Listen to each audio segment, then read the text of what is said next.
हमारे सौरमंडल में दो ऐसा ग्रह है जिसमें बहुत ज्यादा कार्बन होने के कारण दोनों ग्रह में हीरा का बारिश होता है। और क्या इन ग्रहों से हीरा लाया जा सकता है? दूरबीन का आविष्कार गैलीलियो ने नहीं बल्कि नीदरलैंड देश का चश्मा बेचने वाला व्यापारी और पृथ्वी से 40 प्रकाश वर्ष दूर एक ऐसा ग्रह है जो पूरा हीरा से बना हुआ है। तो चलिए इस वीडियो को शुरू से शुरू करते हैं। बात है 1608 ईस्वी का। एक नीदरलैंड का चश्मा बेचने वाला व्यापारी था जिसका नाम हंस लिपर्से था। हंस लिपर्से के दुकान में उसके बच्चे खेल रहे थे। तभी हंस लिपर्से के बच्चों ने चश्मा का दो लेंस उठा लिया। एक चश्मा का लेंस मोटा था जिसको उत्तल लेंस बोला जाता है और दूसरा चश्मा का लेंस बीच में पतला था जिसको अवतल लेंस बोला जाता है। तभी हंस लिपर्से के बच्चों ने पहला उत्तल लेंस को अपने आंख के सामने रखा और दूसरा चश्मा का अवतल लेंस आंख का थोड़ा आगे रखा। उसके बाद इन बच्चों ने दोनों लेंस को लाइन से रखा, जैसे हम लोग मोबाइल का कैमरा पकड़ते हैं और मोबाइल से फोटो खींचते समय अच्छा से फोकस करते हैं फोटो पर। इसी तरह इन दोनों लेंसों को भी इसी तरह रखा गया। इसी तरह बच्चों ने भी दोनों लेंस को लाइन से रखा।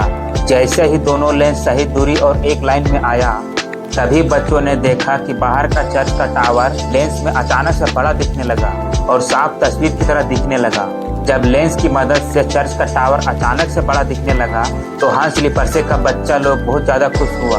उसके बाद इन बच्चों ने अपने पिता हंस लिपर्से को बताया और बच्चों ने अपने पिता हंस लिपर्से से बोला, देखिए ना पापा, इस लेंस से चर्च का टावर बड़ा दिख रहा है और साफ भी दिखाई दे रहा है। तभी हंस लिपर्से चश्मा के लेंस को ध्यान से देखा और हंस लिपर्से ने सोचा, अगर इसमें थोड़ा सा सुधार कर दिया जाए तो दूर का चीज पास और साफ दिखाई देगा।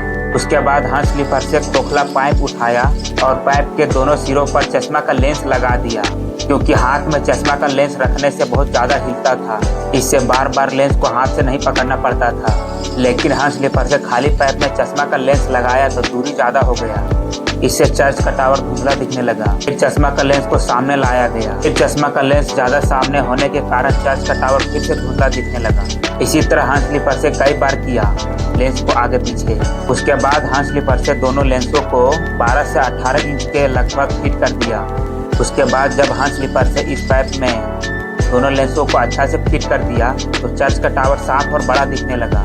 उसके बाद हंस लिपर्से सीधे सरकार के दफ्तर में पहुंचा और हंस लिपर्से सरकार के दफ्तर में एक पत्र लिख कर दिया और हंस लिपर्से इसे टॉप सीक्रेट हथियार के रूप में पेश किया। हंस लिपर्से ने डच सरकार को बताया कि पाइप की मदद से दूर के चीजों को पास देखा जा सकता है और हंस लिपर्से सरकार के पास जाकर इसे एक नई तकनीक बताया। लेकिन सरकार के बड़े अधिकारी ऐसे चीजों पर विश्वास नहीं करते थे, इसलिए हंस लिपर्से अधिकारियों को नीदरलैंड के शहर हेरा में एक ऊंचाई टावर पर ले गया। हंस लिपर्से अधिकारियों को अपना पाइप का नली के मदद से मीलों दूर स्थित चर्च की घड़ी बिल्कुल साफ दिखाया।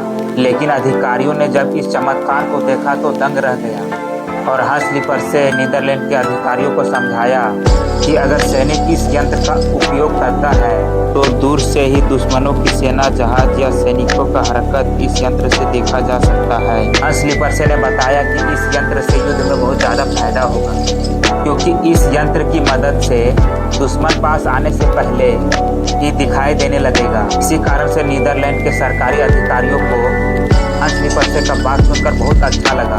तभी अधिकारियों को यह यंत्र सेना के लिए बहुत काम का लगा। इसलिए नीदरलैंड का सरकार हंस लिपर्से को 900 फ्लोरिन का इनाम दिया, जो अभी 900 फ्लोरिन भारतीय रुपए में 18 से 72 लाख के बीच हो सकता है। इतना पैसा मिला था हंस लिपर्से को इनाम में। उसके बाद सरकार ने हंस लिपर्से को ऐसा और ज्यादा यंत्र बनाने के लिए बोला और हंस लिपर्से ने ऐसा ही किया और ऐसा ही और ज्यादा यंत्र बनाने लगा और सैनिक इस यंत्र से दुश्मन को दूर से ही देख लेता था। और इस तरह एक चश्मा बेचने वाला नीदरलैंड देश का व्यापारी पहला दूरबीन का आविष्कार 1608 में कर दिया, जिसका नाम हंस लिपर्से था। तभी 1609 में इटली का वैज्ञानिक गैलीलियो को खबर मिला कि नीदरलैंड में एक हंस लिपर्से नाम का कारीगर ने एक ऐसा यंत्र बनाया है जिससे दूर का चीजों को पास दिखाई देता है। गैलीलियो वैज्ञानिक को यह बात बहुत रोचक लगा। फिर गैलीलियो ने खुद लेंस और पाइप लेकर प्रयोग शुरू कर दिया और फिर गैलीलियो कई कोशिश करने के बाद पहले से ज्यादा शक्तिशाली दूरबीन बना दिया। अब गैलीलियो का दूरबीन कोई भी चीज को 20 गुना बड़ा करके दिखाने लगा और इस तरह हंस लिपर्से का दूरबीन से प्रेरित लेकर गैलीलियो उससे ज्यादा का शक्तिशाली दूरबीन बना दिया। तभी एक रात इटली का वैज्ञानिक गैलीलियो अपने दूरबीन को अपने छत में लेकर गया और उस समय आसमान साफ था और चांद चमकता हुआ दिख रहा था। तभी गैलीलियो ने दूरबीन को चांद की तरफ घुमाया और ध्यान से देखा, और इससे पहले दुनिया वालों को लगता था कि चांद का सतह पूरा चिकना है, लेकिन गैलीलियो ने जब चांद को दूरबीन से देखा तो चांद पर बड़ा बड़ा पहाड़ और गड्ढा था और ऊंचा नीचा जगह दिखाई दिया। इसी तरह गैलीलियो कई रातों तक इसी तरह चांद को देखता रहा, और गैलीलियो जो दूरबीन से देखता था उसको कागज में चित्र बनाता था, उसका बारे में लिखता भी था, और इस तरह गैलीलियो ने बताया कि चांद का सतह समतल नहीं है। तभी गैलीलियो अपना दूरबीन को लेकर आकाश में देख रहा था। तभी गैलीलियो ने अपने दूरबीन को इधर उधर घुमाया। तभी उनका नजर एक चमकता हुआ ग्रह पर गया और वहां था बृहस्पति ग्रह। तभी गैलीलियो ने उसी दिशा में और ज्यादा दूरबीन को कर दिया। तभी गैलीलियो ने उसी दिशा में दूरबीन को घुमाकर ध्यान से देखने लगा, और उन्होंने देखा कि जुपिटर प्लैनेट के पास 4 छोटा छोटा चमकीले बिंदु दिखाई दे रहा था। पहले गैलीलियो को लगा यह तारा होगा, लेकिन जब गैलीलियो ने कई रात को इसी तरह देखा तब गैलीलियो को समझ में आया कि यह तारा नहीं है, बल्कि वह बृहस्पति का 4 चांद था जो बृहस्पति ग्रह का चक्कर लगा रहा था। और इस तरह गैलीलियो ने बृहस्पति ग्रह का 4 चांद का खोज किया, यानी जुपिटर का। उसके बाद 1773 में इंग्लैंड में एक वैज्ञानिक रहते थे जिसका नाम विलियम हर्शल था, और इसको आकाश में तारा और ग्रह देखने का बहुत ज्यादा शौक था। अक्सर विलियम हर्शल रात में अपने बड़े दूरबीन से आसमान में देखते रहते थे। तभी 13 मार्च 1781 को विलियम हर्शल वैज्ञानिक अपने दूरबीन को घुमाकर अलग अलग दिशा में तारों को देख रहे थे। तभी उनका नजर एक चमकीले चीज पर पड़ा। पहले विलियम हर्शल को लगा कि यह एक साधारण तारा है, लेकिन तभी विलियम हर्शल को थोड़ा शक हुआ। इसलिए विलियम हर्शल अगले कई दिनों तक उसी चमकीले चीज को फिर से देखा। उसके बाद विलियम हर्शल को पता चला कि यह तारा एक जगह स्थिर नहीं है, लेकिन वह एक तारा नहीं, एक ग्रह था। उसके बाद इस ग्रह का नाम अरुण ग्रह रख दिया गया, और इसी तरह नेपच्यून प्लैनेट यानी वरुण ग्रह का भी खोज हुआ। लेकिन जब वैज्ञानिकों ने अरुण ग्रह को कई सालों तक देखा तो उन्होंने अरुण ग्रह में एक अजीब चीज देखा कि कभी अरुण ग्रह अपने कक्ष के आगे दिखाई देता था तो कभी अपने पीछे दिखाई देता था। तभी वैज्ञानिकों ने सोचा ऐसा क्यों हो रहा है। तभी वैज्ञानिकों ने अनुमान लगाया कि शायद अरुण ग्रह के पास कोई और बड़ा ग्रह है जो अपनी गुरुत्वाकर्षण शक्ति के कारण उसे खींच रहा है। उसके बाद फ्रांस के एक वैज्ञानिक उर्वे लेवेरियस अरुण ग्रह को चाल को ध्यान से देखा, और तभी उन्होंने गणित के मदद से हिसाब लगाया, और उर्वे लेवेरियन ने बताया कि सूर्य से बहुत दूर एक नया ग्रह होना चाहिए, और उन्होंने यह भी बताया कि वह ग्रह आकाश के किस जगह पर मिल सकता है। उसके बाद जर्मनी के वैज्ञानिक योहान गोटफ्रीड गाले ने उनकी बताई हुई जगह पर 13 दिसंबर 1846 की रात को दूरबीन से आकाश में देख रहे थे तो वहाँ एक सच में एक नया ग्रह दिखाई दिया। फिर वैज्ञानिकों ने इस प्लेनेट का नाम नेपच्यून रख दिया, जिसे हिंदी में वरुण ग्रह भी बोला जाता है। उसके बाद बहुत समय से वैज्ञानिकों ने अरुण और वरुण ग्रह को ध्यान से समझने का कोशिश कर रहे थे। इन दोनों ग्रहों के अंदर बहुत ज्यादा दबाव और गर्मी था, और अरुण और वरुण ग्रह में खासकर मीथेन गैस पाया जाता है, और मीथेन गैस के अंदर कार्बन होता है।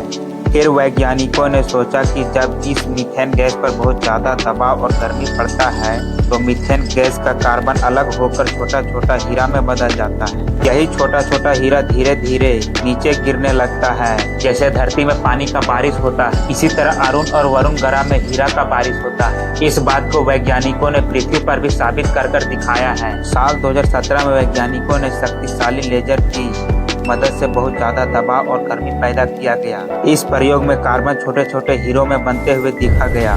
इसलिए वैज्ञानिकों को लगता है कि अरुण और वरुण ग्रह के अंदर ऐसा हो सकता है।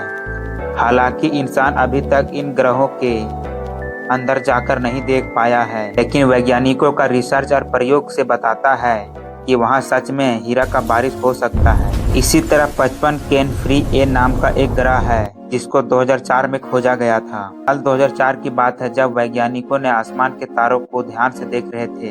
तभी वैज्ञानिकों का नजर एक तारा पर पड़ा। वैज्ञानिकों को लगा यह तारा हल्का हल्का हिल क्यों रहा है। तभी इस तारा को वैज्ञानिक बहुत ज्यादा देखने के लिए उत्सुक होने लगा और फिर उन्होंने शक्तिशाली टेलीस्कोप का खास तकनीक का जांच शुरू कर दिया। उसके बाद धीरे धीरे एक रहस्य सामने आया कि उस तारा के पास एक ग्रह घूम रहा था। फिर इस ग्रह का नाम 55 क्री रख दिया गया। लेकिन इसके बाद यह ग्रह और ज्यादा चौंकाने वाला था।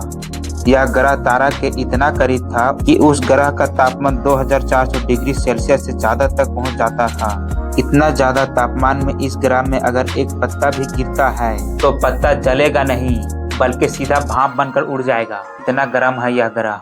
इतना गर्मी में पत्थर भी तरल जैसा यानी पानी जैसा बहने लगता है। फिर वैज्ञानिकों ने इस ग्रह को और ज्यादा रिसर्च किया तो वैज्ञानिकों ने बताया कि इस ग्रह में कार्बन बहुत ज्यादा मात्रा में है और जब कार्बन में बहुत ज्यादा दबाव और गर्मी पड़ता है तो वह हीरा में बदल जाता है। हालांकि यह ग्रह इंसान के रहने लायक नहीं है और इस पूरा ग्रह में कुछ हिस्से पर हीरा है, इसलिए इस ग्रह को हीरा ग्रह बोला जाता है और इस ग्रह को इंग्लिश में डायमंड प्लैनेट बोला जाता है। यह ग्रह पृथ्वी से 40 प्रकाश वर्ष दूर है। अगर हम लोग 3 लाख किलोमीटर प्रति सेकंड की रफ्तार से चलेंगे तो हम लोग को इस ग्रह तक जाने के लिए 40 वर्ष का समय लगेगा। यानी इंसान इस ग्रह तक कभी नहीं पहुंच सकता है। मिलते हैं अगले वीडियो में।